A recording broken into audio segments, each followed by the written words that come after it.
Um, I would request everybody to be seated.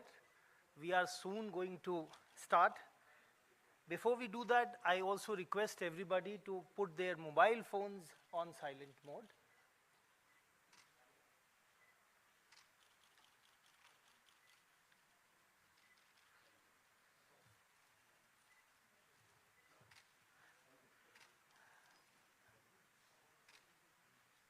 So we welcome everybody on the occasion of the 6th lecture of Prime Minister's lecture series on Shri Narsimha Rao, called The Life and Legacy of PVNarsimha Rao, for which we have the honor of having the Chief Minister of Andhra Pradesh, Mr. Chandrababu Naidu, with us. We extend a very warm welcome to him and to all members of the audience for their gracious presence. At the very beginning, may I request our Honorable Chairman, Shri Nripendra Mishra, to give Tulsi plant to Mr. Chandrababu Naidu.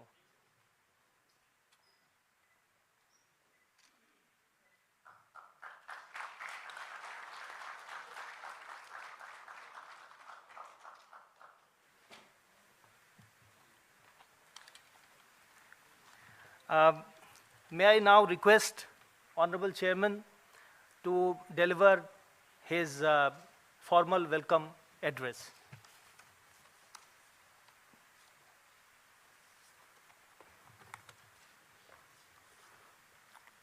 Namaskar.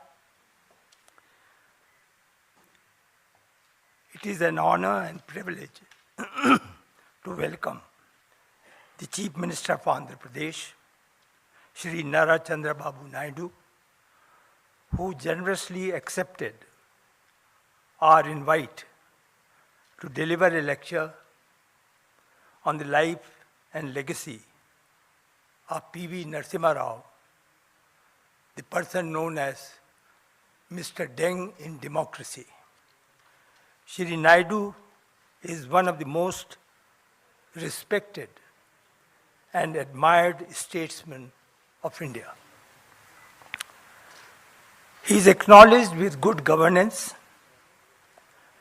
developmental focused leadership, visionary thinking, and has a distinguished political career spanning over 47 years, including 4 terms as Chief Minister. He is widely recognized for transforming governance and pioneering reforms in technology and infrastructure. His contributions have earned him admiration both nationally and abroad. He has always believed that good governance, backed by sound economic policies, is the best form of politics. Known as the architect of modern Hyderabad and a trailblazer of e-governance, he has helped shape India's growth trajectory in critical sectors such as IT, digital governance, infrastructure, and public administration. Born on April 20, 1950 in Chittoor district into a humble farming family, Sri Naidu demonstrated leadership qualities from a young age. He completed his pre-university and undergraduate studies at Sri Venkateshwara College, where he was also elected as Student Union President. In 1978, he was elected as a member of the Legislative Assembly from Chandragiri constituency, just 28 years in age. By 1980, he was appointed a minister in Andhra cabinet. He rose through party ranks to become General Secretary of the Telugudeshamparty and President of the Farmers' Council. In 1995, at the age of just 45, Sri Naidu became the Chief Minister of Andhra Pradesh. He has made significant contribution to national policies as well. Sri Naidu proposed the concept of the Golden Quadrilateral Highway Network during the Prime Minister tenure of Shri Atalji and contributed to telecom policy reforms. In fact, I was telecom secretary and I can corroborate. He was the one who contributed to telecom policy reforms, opened it up, that laid the foundation of India's IT revolution. Shri Naidu led the integration of technology into governance and served as convener of the Committee on Digital Payments. He championed civil aviation reforms by supporting the open sky policy. Today, we all have many private-run airports. All that concept was suggested by him and fortunately adopted. After 2009, as leader of the opposition, Sri Naidu remained committed to public welfare, earning people's trust through consistent advocacy. In 2024, he returned as Chief Minister with renewed vision and focus. Shri Naidu has won several awards, including IT Indian of the Millennium from India Today, Business Person of the Year by the Economic Times, South Asian of the Year by Times Asia, Golden Peacock Award for Leadership in Public Service and Economic Transformation. He also got recognized about the membership, included in the membership in the World Economic Forum Dream Cabinet. He was described as one of the hidden 7 working wonders of the world by Prophet. Naidu was offered as a part of his recognition honorary professorship by the US Business School, the Kellogg School of Management in 2000. Sir, just 1 or 2 lines about this museum and this institution called now PMML. The Prime Minister's Museum and Library was established on 1st April 1966. The institution proudly houses one of the nation's most distinguished library in the field of history, social science, and public policy. After the inauguration, sir, of Pradhan Mantri Sangrahalaya in April 2022, we started a new PM lecture series in which lectures focusing on lives and achievements of all our prime ministers are organized.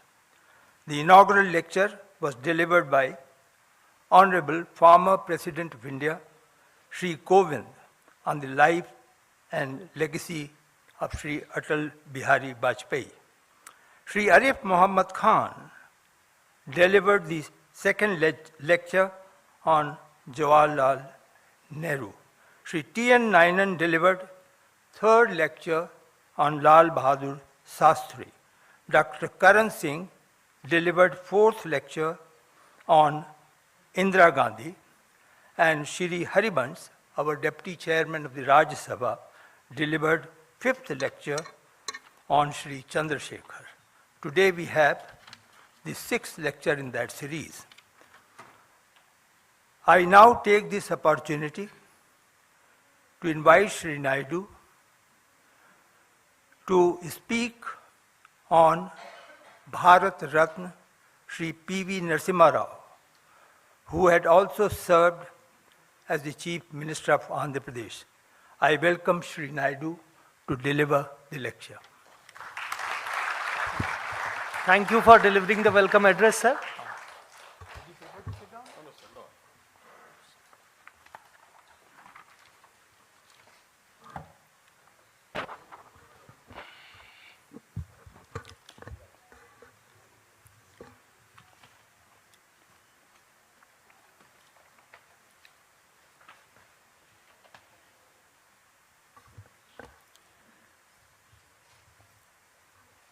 Chairman,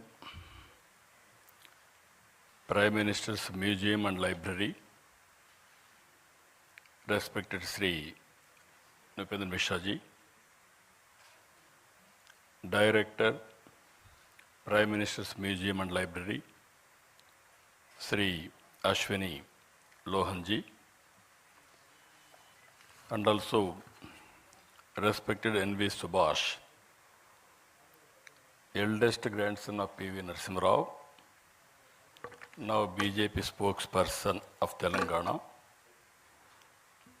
distinguished guests, ladies and gentlemen, good evening, all of you.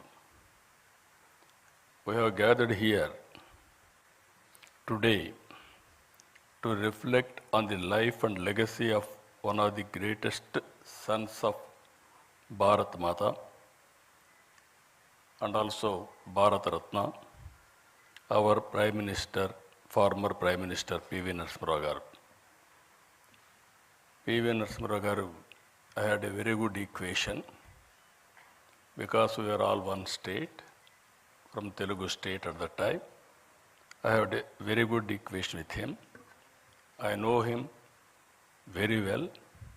He was a great statesman and also visionary. The Telugu community is proud of him.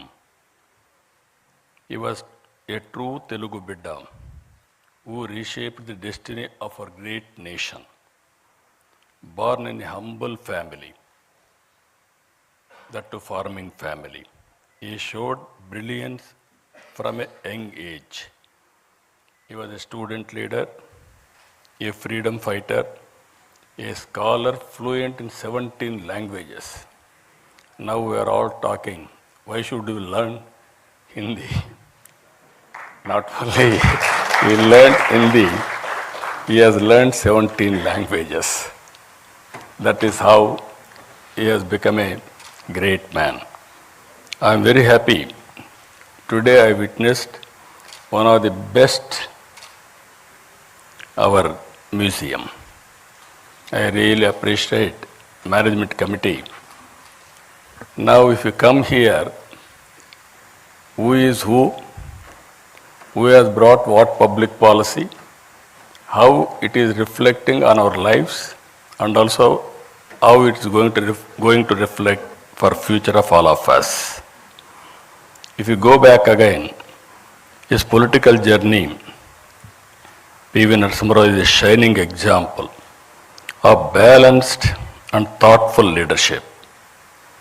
He served the country in many important roles as a Member of Parliament, Chief Minister of Andhra Pradesh, as Union Minister for External Affairs, Defence, Home, and of course finally Prime Minister of India. Very few leaders have had such vast experience, who is aware of social, political and economic challenges country is facing. If you see here, post-independence India, I am dividing two parts. One is from freedom to economic reforms. From economic reforms to now, post and pre-independent economic reforms. In the pre-economic reform era, before 1991, India followed a socialist economic model. Economy saw heavy regulations, restrictions known as license Raj. Foreign investments was limited and business faced a lot of hurdles. The economy grew very slowly averaging at around 3 to 4%. These are all history. By 1991, India was facing major economic crisis. By mid-1991, our foreign exchange reserves hit in all-time low, just sufficient for few weeks to import diesel and petrol. We are forced to pledge our sovereign gold. It was time to bring in bold reforms and usher in a forward-looking public policy. Always I consider public policy is a deadly combination. If you evolve proper public policy and execute properly, then you can transform totally country's future or state's future. If you see here, as India was facing this challenge, major global challenges in policy and reforms were shaping the world. In 1978, Deng Xiaoping, just now, chairman has introduced PVNarsimha, was Deng Xiaoping of India. His philosophy, economic philosophy in China, which is summarized by the famous saying, always I used to quote this quotation, it should not matter if a cat is black or white. If it catches mice, it is a good cat. We are calculating if it is black, then it is even sometimes we will go back sentiments. So that is how he made summarize. And also China had launched economic reforms and the impact of the same was seen globally now. During 1891, Mikhail Gorbachev introduced major politico-socio-economic reforms under the umbrella of perestroika and glasnost. Two big countries, two different type of reforms. These two public policies took two countries in different directions. If you see today, China and also erstwhile Russia, it is in this context that PVNarsimha became the Prime Minister in India in June 1991. He recognized that the crisis was an opportunity and realized that India needed bold economic reforms. He went ahead and launched the economic reforms, launched the historic economic reforms, that is in 1991. He has changed the future of India. We are all here today. We are enjoying the benefits of his economic reforms, the fruits of his reforms, either education or so many things if you can go through now. Previously, that is pre-economic reforms and post-economic reforms, there is a vast difference. According to me, is a game changer. One, China, Deng Xiaoping was respected in that angle. India's Deng Xiaoping, PVNarsimha, nobody can forget his contribution for the nation.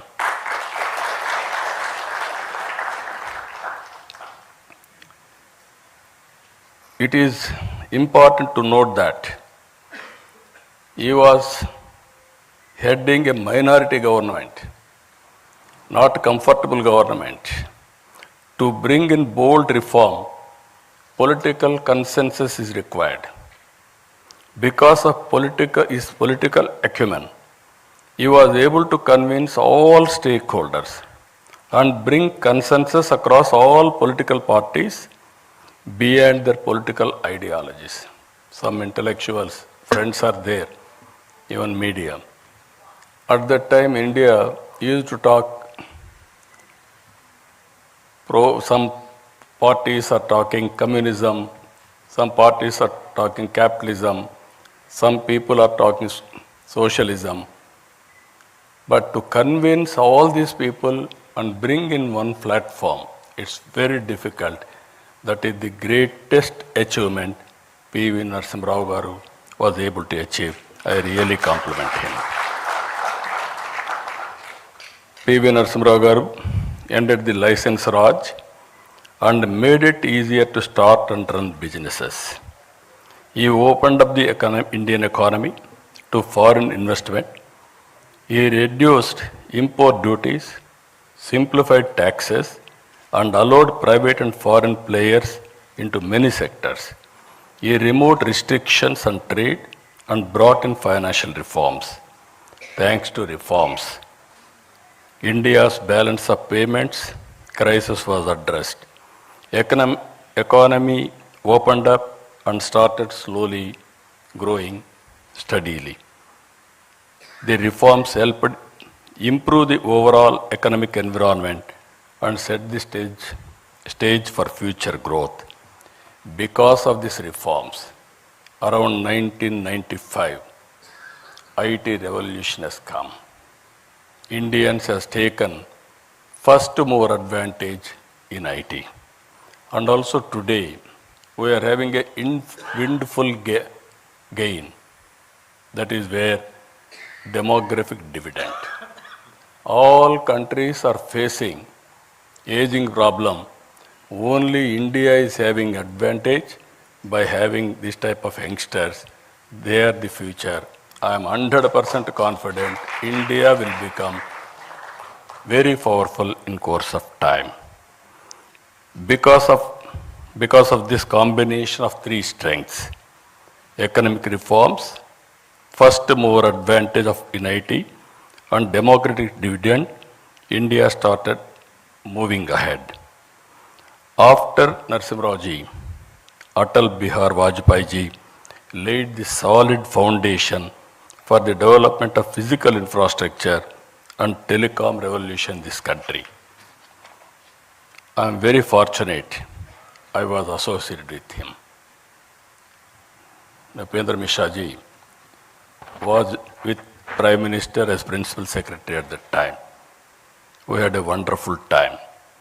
He was able to achieve major milestones in the field of infrastructure projects, national highways, airports, ports, power projects, telecom, and setting up of information technology and industrial parks to boost industrial production and exports. India witnessed, that was his era, nobody can forget about his contribution.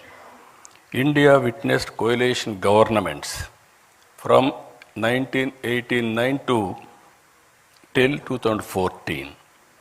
Because of economic reforms, coalition governments were able to produce better results, which the governments with clear majority in the past were not able to produce. That is where I am saying pre-economic reforms and post-economic reforms, that is the power of public policy. A turning point came in 2014. The electorate gave a strong and clear mandate to a bold and visionary leader, Honorable Prime Minister Narendra Modi ji. He brought bold initiatives like Digital India, Make in India, Startup India, and Atmanirbhar Bharat. Under the leadership of Prime Minister Narendra Modi ji, India earned a new phase, one marked by confidence, clarity of purpose, and bold decision making. Under his leadership, India has moved from the 11th largest economy in 2014 to 4th largest economy in 2025. India became the third largest economy by 2028. Modi ji brought not just political stability, but also a renewed sense of national pride and global respect. His strong stand against terrorism showed the world that India could no longer stay silent in the face of threats. Good relationship across all countries has become the hallmark of his policy for global good.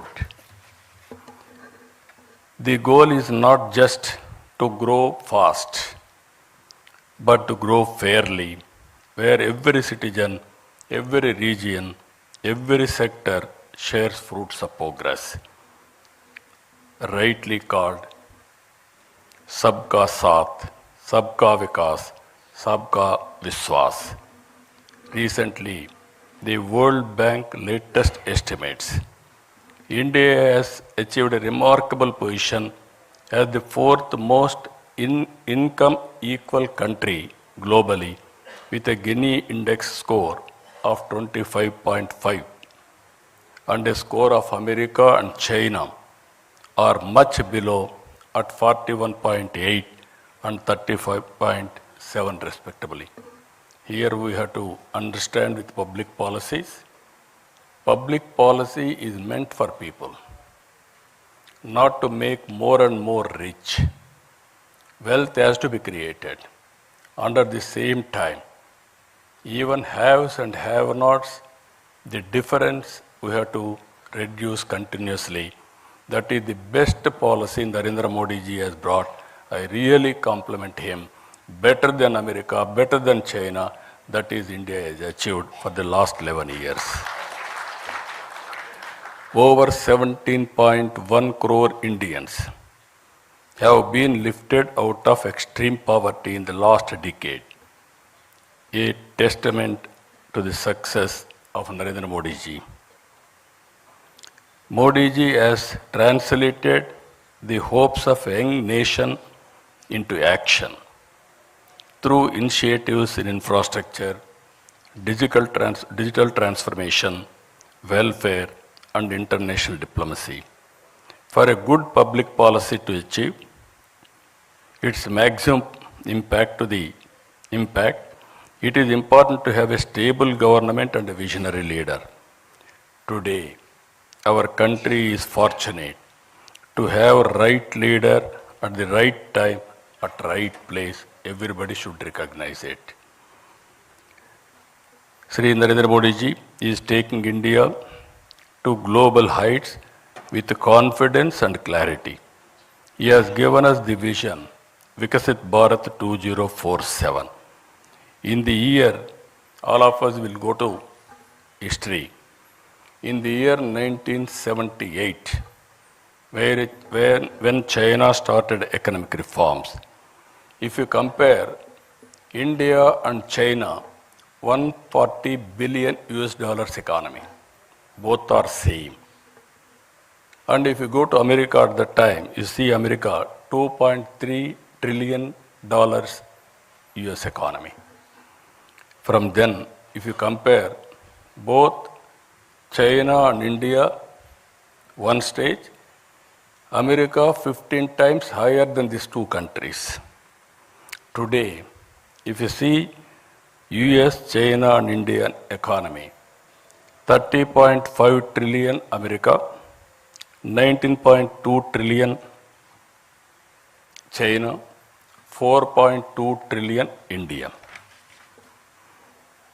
The US economy, which was 15 times bigger than China in 1978, is only 1.5 times bigger now. They are catching. The US economy, which was 15 times bigger than India, is now 7 times. We are behind. If you see here, India has consistently demonstrated their excellence on the global stage, earning recognition for the talent, technical expertise, and innovative thinking, whether in space technology or healthcare or entrepreneurship. Indian professionals have shown that they can compete and lead the highest levels globally. you are seeing recently, around 20 who are all best people, wealthiest people in the global community, who are all migrated, 2 are from India. And also 125 global rich people, around 12 are from India. Our people globally are doing extremely well. I don't have any doubt about it. That is their performance today. The world will look to India and Indians for delivering solutions that drive progress and transformation across industries worldwide. The stature and performance of Indians across various leadership positions globally is already visible. It is important to take this to the logical conclusion. All of us, it is a very historical occasion. All of us has to remember PVNarsimha's contribution. We have to pay homage to him. And also we have to remember Atal Bihar Vajpayee ji. He has contributed to the great nation and also very strong foundation he laid. And at the same time, earlier I told you, India is having 3 strengths. One is economic reforms. Second is demographic dividend. Third one is first mover IT advantage. Now we are having one more advantage. That is very strong and stable leadership, Narendra Modi ji. I am telling you this with my heart. I have seen all politics for the last 5 decades nearly. Pre-economic reforms I have seen. Post-economic reforms I have seen. I have worked with different prime ministers very closely. And I supported prime ministers. And I was a coalition partner also. By seeing all these things, at one stage, if you see, around 1995, 91 economic reform started. I became Chief Minister in 1995. I started second generation reforms in Andhra Pradesh. That is where Atal Bihar Vajpayee ji was the Prime Minister. Nupendra Mishra was the Principal Secretary to him. I used to go with new ideas every day. And also I used to influence him, lobbying him for getting it done, positive things. I was very happy the way things have happened. I remember very well when he was with PM. One day I went to Honorable Prime Minister one idea. That is roads, national highways. Youngsters may not remember at the time. All our roads are in bad condition, full of potholes. To travel one place to another place, very difficult, miracle. Then I asked him, we have to change this policy. I went to Malaysia, small country, 2 crore population. They had 8-lane road, east and west coast corridor, one of the best road. I traveled 200 kilometers that road. Then I came and asked him. He constituted a committee. We gave a recommendation. First proof of concept we have done in Andhra Pradesh, that is Nellore to Chennai. Now golden quadrilateral road. And also every road if you see now, we are not inferior to anybody in the world. Much, much better roads we are having. That is the achievement we are able to do. Second one, I had a bitter experience at that time. Telecommunication. Now, fortunately, you are all having cell phones. So you didn't remember olden days. We had only 2 companies. One company, BSNL, domestic calls, Another company, VSNL International Calls, both are public limited.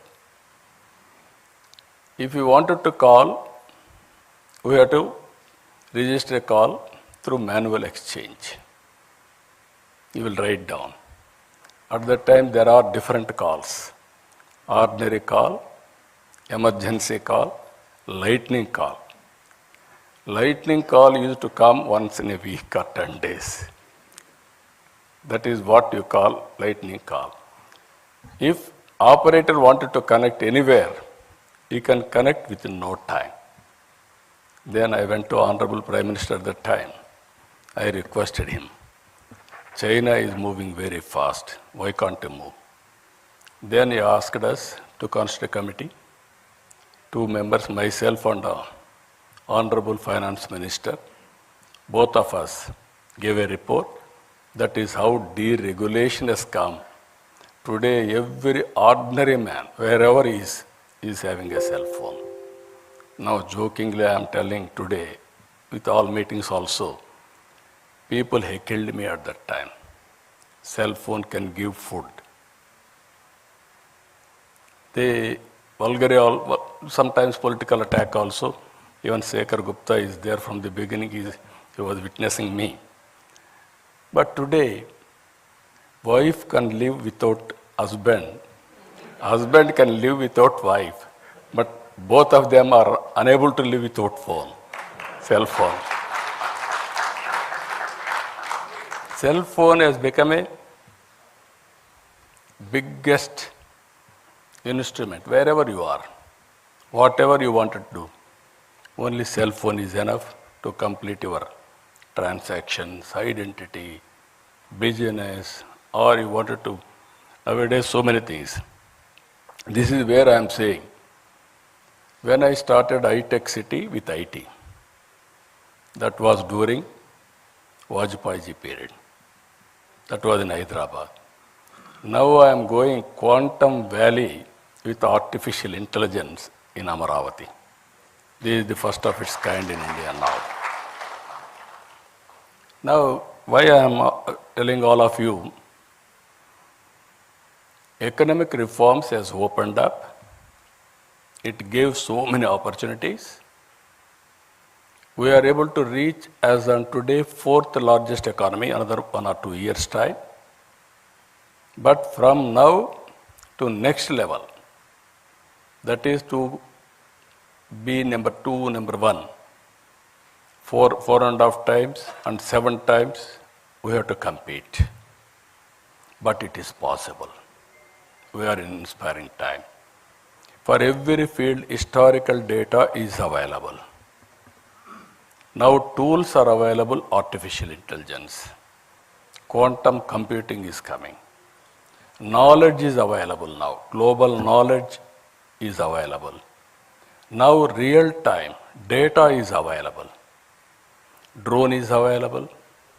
You can get very cost effective data. Now satellite is available. Even it is more cost effective.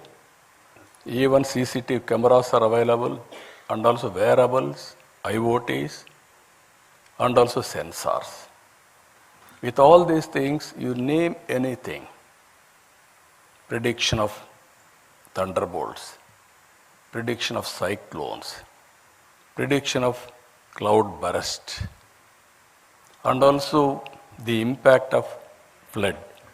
Everything, even wind, direction of wind, pest in the wind, even so many things are going to come. Reservoirs, water levels, groundwater level, even soil moisture. So like that, 40 to 50 parameters, it is available for public.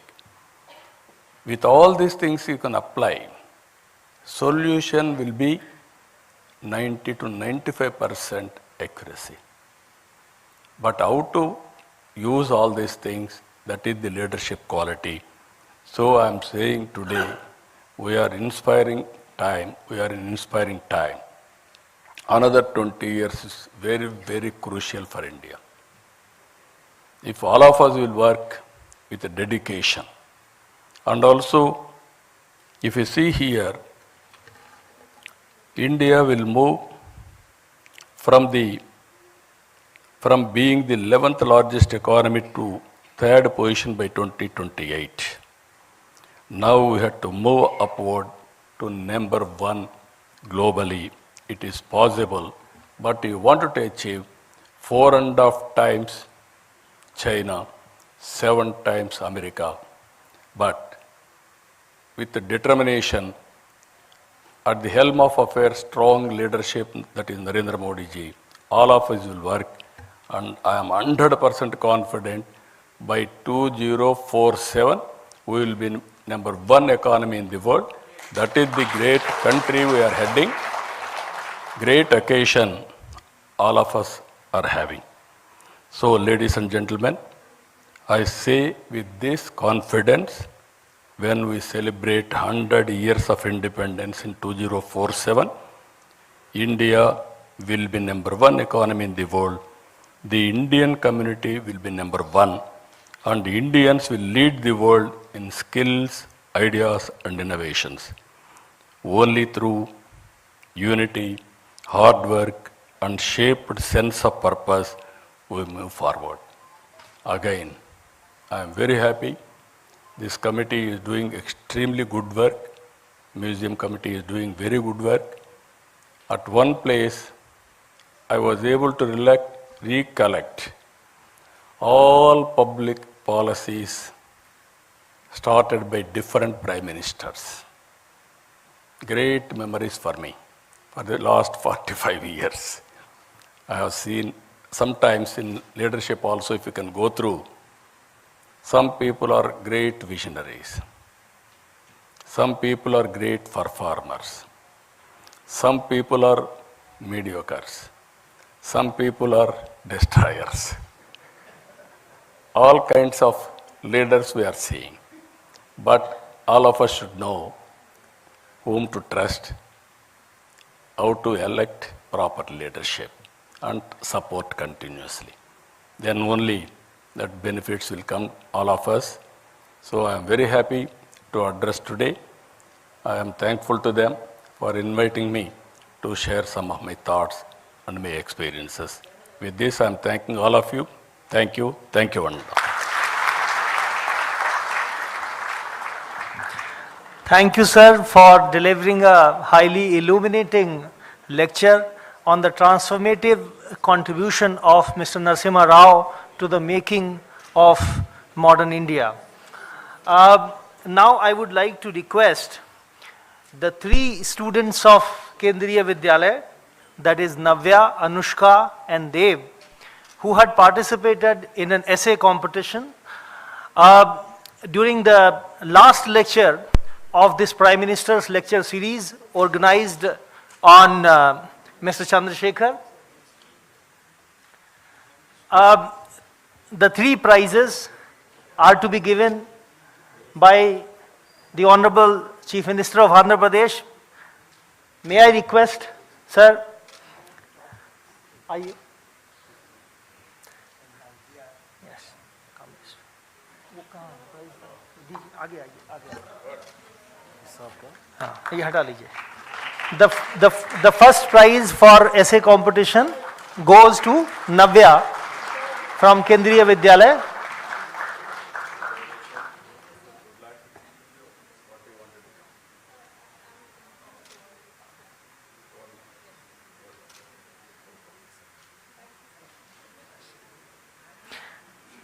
The second prize to Anushka.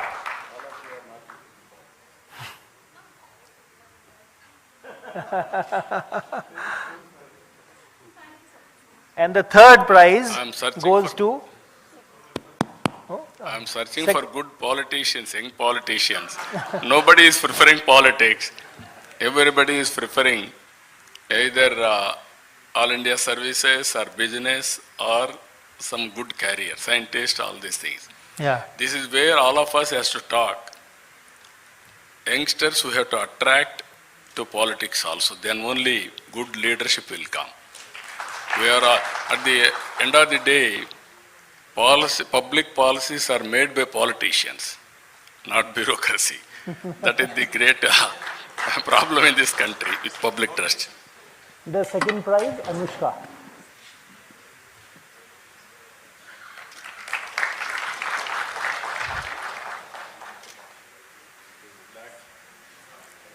Yeah.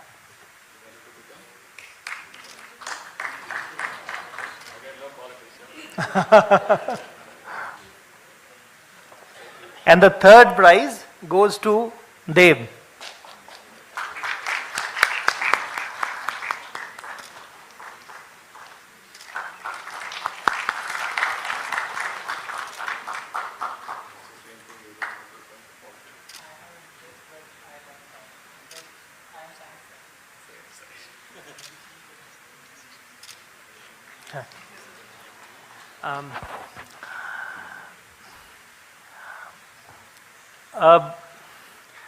Mr. Chandrababu Naidu has very kindly agreed for a few questions. We have time for just a few.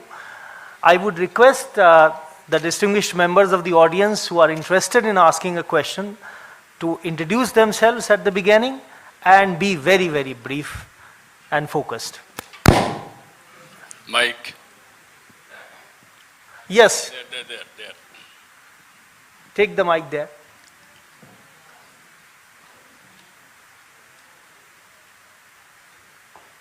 Distinguished Chief Minister of my state, where I was born. My name is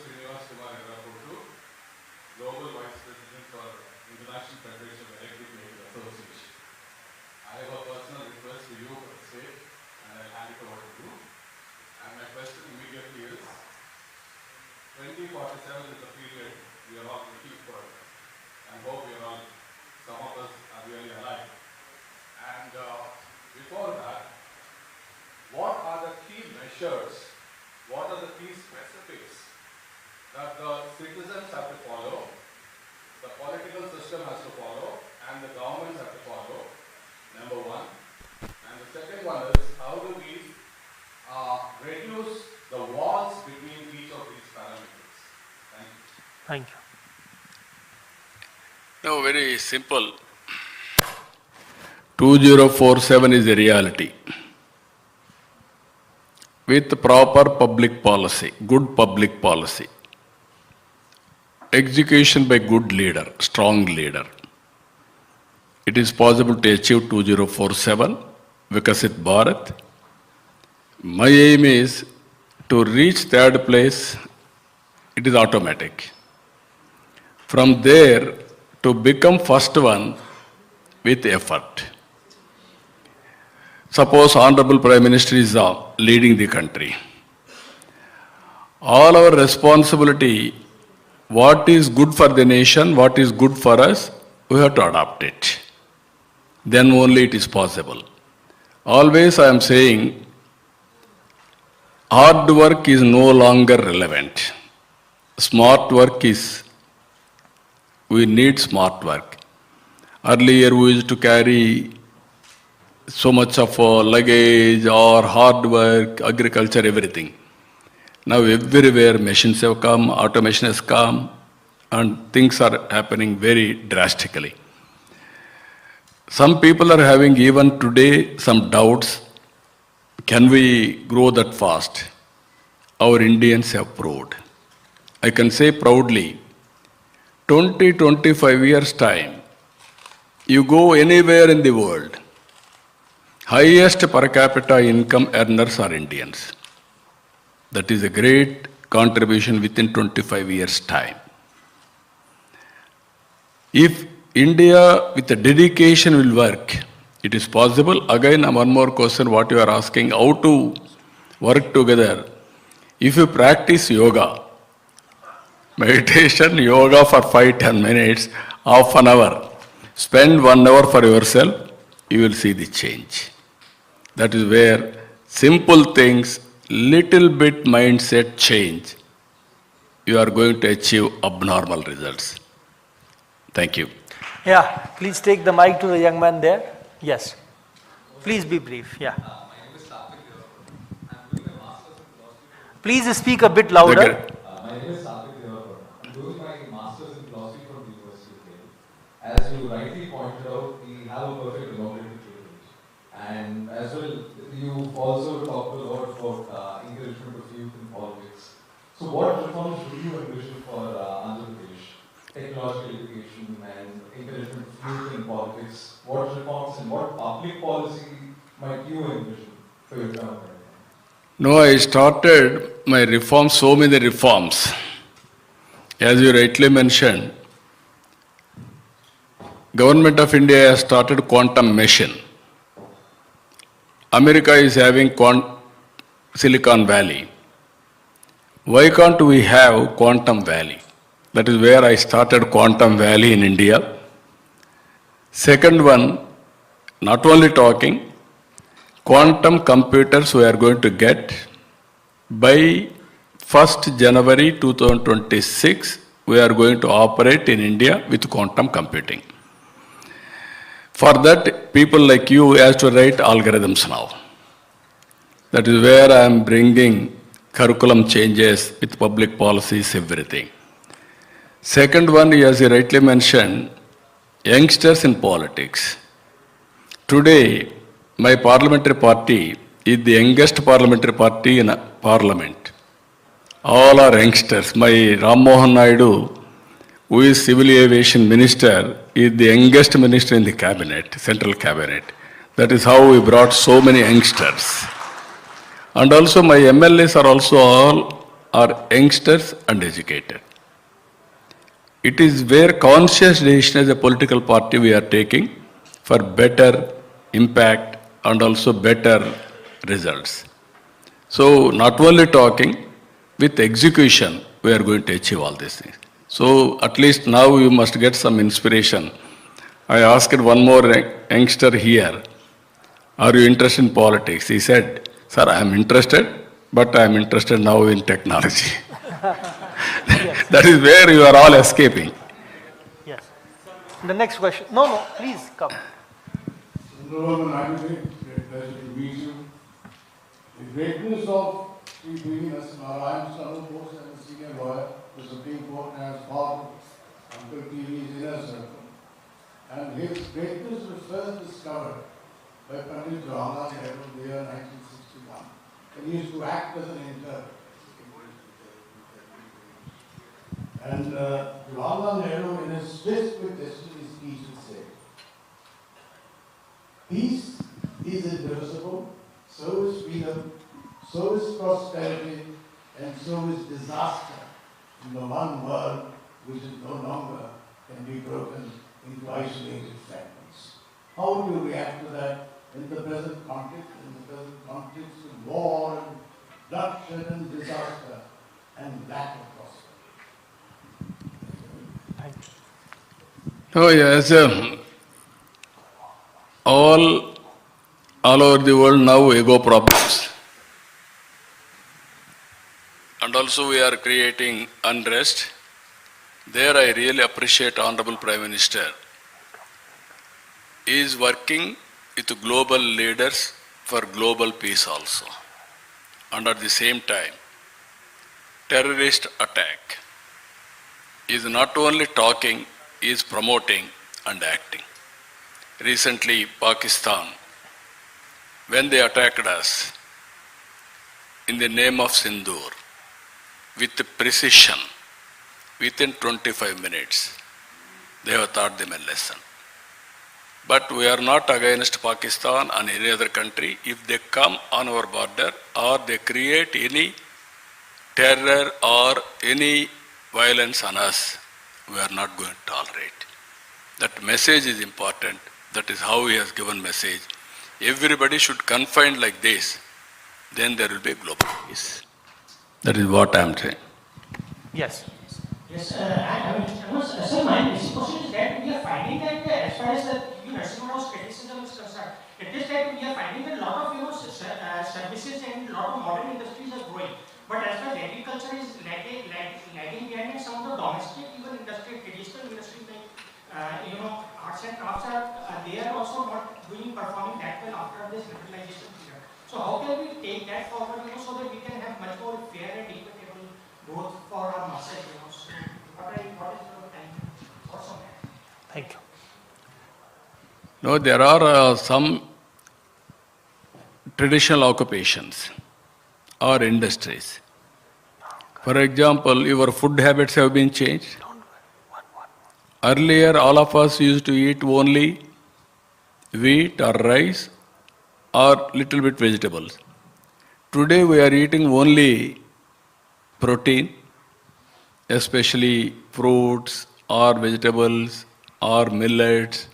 This is where food habits have changed. Now agriculture practices you have to change. Then only we will survive. Always transformation in society. All economies have started with agriculture, then industry, then service. Now Indian economy has gone to service sector and also industry is developing to little, but based on agriculture even today predominant. It will take some time, but ultimately agriculture always we have to support, governments has to support and handhold, then only they will survive. Compared to living standards, those who are in services or IT sector, all these things, they are getting more money by way of salaries, everything. But farmers are not getting that type of money, but they are also having aspirations to educate their children, living standards, everything, their expectations are different. How to match this? This is where again public policies. That is where I told you, in India, equitable distribution is better compared to China and America. America, there is a wealth. More focused on few individuals or 10%, 20%, 30% like that. India is more equitable, but that is not enough. That is where I am saying P3, public-private partnership. That is where we created roads, telecom, power, education, everything. In the process, some people earn money, they have become wealthiest persons. But inequalities in society are picking up even today. This is where I am saying P4, public-private people's partnership. Top 10% of high net worth individuals has to adopt bottom 20% of poor people, last mile. It is a continuous process. We have to give back to the society. Today you have seen Bill Gates. 99% of his wealth is transferring for charity. Recently Vedanta, they are also giving 75%. Give back to the society has become a reality now. So these are all new concepts, we have to work it out, and at the same time, public policies are very important. What type of society we need in future? We want to replicate America, or replicate some other countries, or equitable society, so that everybody should have better living standards. Then only there is a meaning for wealth, otherwise there is no meaning. Even people like us are working day and night, whom sake? Not to make billionaires and trillionaires. At the end of the day, we wanted to make poor people happy and having better living standards. That is our idea. Thank you. Honorable Chief Minister has talked about demographic dividend being one of the greatest strengths of India. So the last question, the chance for a very brief last question goes to the young lady who has been raising her hand from the beginning. Please be very brief. No. Yes, please be brief. I'm Shrishi from India Vidyalaya Secretary. My question was, we are assuming India to stand as the first nation, the highest ranking nation in 2047. But my question is, we are not only behind the 90%. So we are having a lot many areas we are lacking behind. There are not many areas where people are in need of government relief. There are not many sectors that should be taken care of.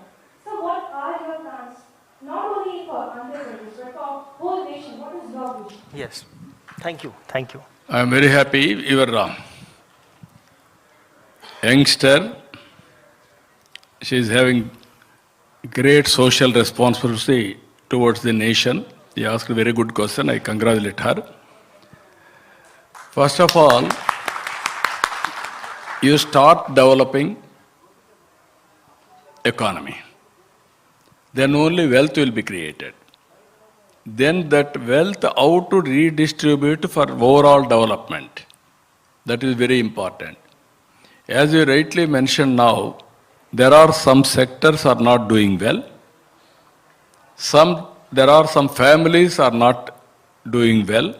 Some regions are not doing well. This is where we have to work together, how to plan each sector to move forward, each region how to take forward. For all our background, if you can go through, there is a historical reason, there is an economic reason, there is a political reason. I can say one thing here, India is very great country in my view, not only economic, all these things. Our forefathers and sisters have inherited legacy of family life. If you go to anywhere, America, marriages are on contract, divorces are common. Other countries, if you go, this type of stable families are not there. That is the gift we are all inherited. Family gives security in all round, either health security or financial security or sometimes happiness. If all of us will go home, have a cup of coffee with family members, then you forget about all tensions. That is the biggest advantage Indians are having. Now in India, if you can go through other religions also, all Indian families are like that, more or less. This is a new culture. I am assuring you, time will come, things are happening now, overall development will come. That is where I am saying public policy. That is only public policy will be created by politicians, not citizens. You may vote for us, I have to create a public policy. That is where game changer. PVNarsimha, 1991, he started economic reforms. Earlier, 3%, 4% growth.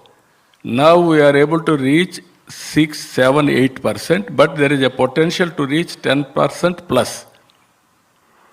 If we reach 10% growth, then we can reach new heights, that is above China, even America. So, every sector you have to focus. That is where Vikasit Bharat, clear milestones for the nation. I am having Swarna Andhra Pradesh, clear milestones for 2047. With all sectors, all people. I am confident we can achieve it. That is where I am saying wealthy, healthy, happy society. That is inclusive growth rate. That is possible.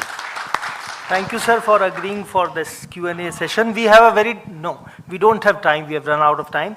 We have a very distinguished audience today. The son of late Shri Narsimha Rao, Mr. Prabhakar Rao, and the grandson, Mr. N.V. Subhash, are there. I would like to now invite them to come to the stage to present a shawl to Honorable Chief Minister.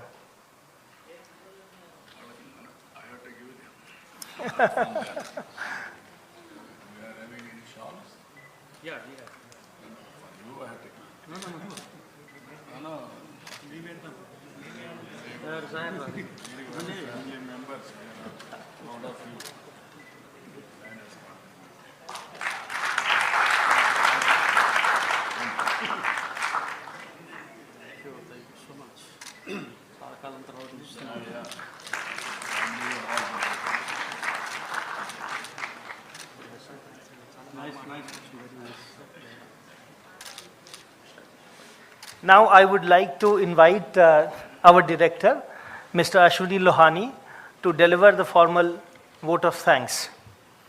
After the formal vote of thanks, kindly join us for high tea outside the auditorium. Thank you, Ravi. Today we heard a wonderful lecture on the life and legacy of PVNarsimha Rao, ex-Prime Minister, organized under the Prime Minister Lecture Series by the Center for Contemporary Studies in the Prime Minister's Museum and Library. We are indeed grateful to the dynamic Chief Minister of Andhra Pradesh, Honorable Chandrababu Naidu Garu, for accepting our request and delivering an interesting, informative and captivating lecture. Your visit, sir, has been inspirational for all of us. We are deeply honored. Thank you very much, sir. Thank you very much.